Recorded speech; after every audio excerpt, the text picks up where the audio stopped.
संविधान के आज 75 वर्ष हो रहे हैं, लेकिन हमारे यहाँ तो 25 वर्ष का भी महत्व होता है, 50 वर्ष का भी महत्व होता है, 60 साल का भी महत्व होता है। जरा हम इतिहास की तरफ नजर करें कि संविधान यात्रा के इन महत्वपूर्ण पड़ाव का क्या हुआ था। जब देश संविधान के 25 वर्ष पूरे कर रहा था, उसी समय हमारे देश में संविधान को नोच लिया गया, इमरजेंसी आपातकाल लाया गया।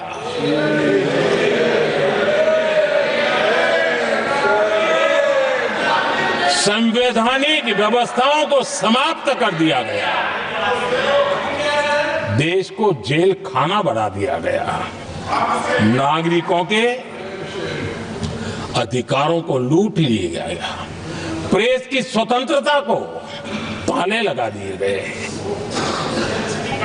और कांग्रेस के माथे पर ये जो पाप है ना, वो कभी भी धुलने वाला नहीं है, कभी भी धुलने वाला। यह सब हिंदुस्तान, दुनिया में जब जब लोकतंत्र की चर्चा होगी, कांग्रेस के माथे का ये पाप कभी धुलने वाला नहीं है, क्योंकि लोकतंत्र का गला घोंट दिया गया था। भारत के संविधान निर्माताओं की तपस्या को मिट्टी में मिलाने की कोशिश की गई थी। आदरणीय सभापति जी, जब 50 साल हुए तब क्या भुला दिया गया था? जी नहीं, अटल बिहारी वाजपेयी जी की सरकार थी और 26 नवंबर को 2000 देश भर में संविधान का 50वां वर्ष मनाया गया था। अटल बिहारी वाजपेयी जी ने प्रधानमंत्री के नाते राष्ट्र को एक विशेष संदेश दिया था। एकता, जनभागीदारी, साझेदारी, उसके महत्व पर बल देते हुए उन्होंने संविधान की भावना को जीने का प्रयास किया था, जनता को जगाने का भी प्रयास किया था। और अध्यक्ष जी, जब देश संविधान का 50 वर्ष मना रहा था और जब 50 वर्ष की पूर्णाहुति हुई, तो ये मेरा भी सौभाग्य था कि मुझे भी संविधान की प्रक्रिया से मुख्यमंत्री बनने का अवसर मिल गया। और मैं जब मुख्यमंत्री था, उसी कार्यकाल में संविधान के 60 साल हुए और तब मैंने तय किया था मुख्यमंत्री के नाते कि हम गुजरात में संविधान के 60 साल मनाएंगे। और इतिहास में पहली बार ऐसा हुआ है जब संविधान के ग्रंथ को हाथी पर बनाई हुई अंबाड़ी में रखा गया, उस विशेष व्यवस्था में रखा गया। हाथी पर संविधान की यात्रा निकल, संविधान गौरव यात्रा निकाली गई और राज्य का मुख्यमंत्री उस संविधान के नीचे हाथी के बगल में पैदल चल रहा था और देश को संविधान का महात्मा समझाने का सांकेतिक प्रयास कर रहा था। ये सौभाग्य भी मुझे प्राप्त हुआ था, क्योंकि हमारे लिए संविधान का महत्व क्या है। और आज 75 साल हुए, हमें अवसर मिला। और मुझे याद है जब मैंने लोकसभा के पुराने सदन के अंदर जब 26 नवंबर को संविधान दिवस मनाने की बात कही थी, तब एक वरिष्ठ नेता ने सामने से आवाज उठाई थी कि 26 जनवरी तो है, 26 नवंबर की क्या जरूरत है। क्या भावना घर कर गई थी, ये बहुत पुरानी बात रही है। इसी सदन में मेरे सामने हुआ था। लेकिन आदरणीय सभापति जी, मेरे लिए खुशी की बात है कि इस विशेष सत्र में अच्छा होता, संविधान की शक्ति, संविधान की विविधताओं पर चर्चा होती, नई पीढ़ी को काम आता। लेकिन हर एक की अपनी अपनी मजबूरियां होती है, हर कोई अपना दुख किसी न किसी रूप में प्रकट करता रहता है। कईयों ने अपनी विफलताओं का दुख प्रकट किया है।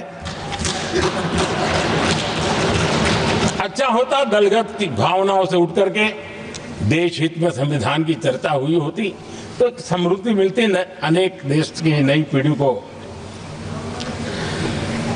आदरणीय सभापति जी, मैं तो संविधान के प्रति विशेष आदर का भाव व्यक्त करना चाहता हूं। इस संविधान की भावना थी कि मेरे जैसे अनेक लोग जो यहां पहुंच नहीं पाते, ये संविधान था जिसके कारण हम पहुंच पाए।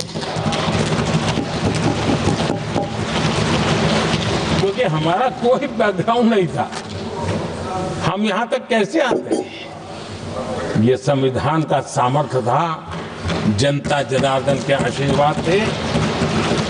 इतना बड़ा दायित्व, और मेरे जैसे बहुत लोग यहाँ भी हैं जिनका ऐसा कोई बैकग्राउंड नहीं है, यही एक सामान्य परिवार से आए हैं और आज संविधान ने हमें यहाँ तक पहुँचाया है। और ये भी कितना बड़ा सौभाग्य है कि हमें देश ने इतना स्नेह दिया, एक बार नहीं, दो बार नहीं, 3 बार। ये हमारे संविधान के बिना संभव नहीं था। आदरणीय सभापति जी,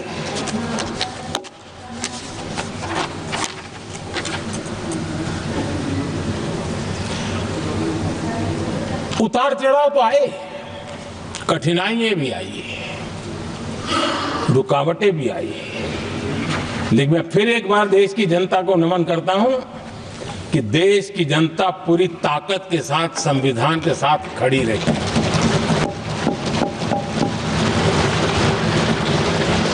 आदरणीय सभापति जी, मैं आज यहां किसी की व्यक्तिगत आलोचना करना नहीं चाहता हूं, लेकिन तथ्यों को देश के सामने रखना जरूरी है और इसलिए मैं तथ्यों को रखना चाहता हूं।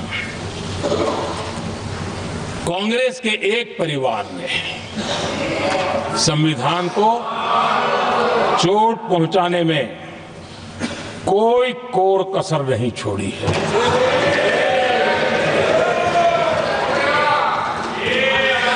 और मैं इसलिए एक परिवार का उल्लेख करता हूं कि 75 साल की हमारी यात्रा में 55 साल एक ही परिवार ने राज किया है। इसलिए देश को क्या क्या हुआ है ये जानने का अधिकार है। और इस परिवार के कुविचार, कुरीति, कुनीति, इसकी परंपरा निरंतर चल रही है। हर स्तर पर इस परिवार ने संविधान को चुनौती दी है। आदरणीय सभापति जी, 1947 टू 1952 इस देश में इलेक्टेड गवर्नमेंट नहीं थी, एक अस्थाई व्यवस्था थी, एक सिलेक्टेड सरकार थी।